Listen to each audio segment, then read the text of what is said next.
ગામના પ્રથમ નાગરિક એવા સરપંચ શ્રી નરેન્દ્રભાઈ, તેમજ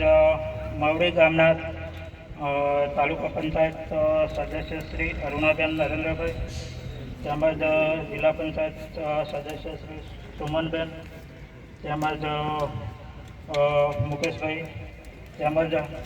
પીએચસીના આપણા ડૉક્ટર પિયુષભાઈ, તેમજ આપણા મામલતદાર સાહેબ શ્રી પરમાર સાહેબ, તેમજ આ પ્રોગ્રામમાં ઉપસ્થિત માવડી ગામના ભાઈઓ બહેનો, તેમજ દરેક વિભાગમાંથી પધારેલ અધિકારી કર્મચારી શ્રીનો હાજર રહ્યા છો. અને આજરોજ ભારત સરકાર શ્રી દ્વારા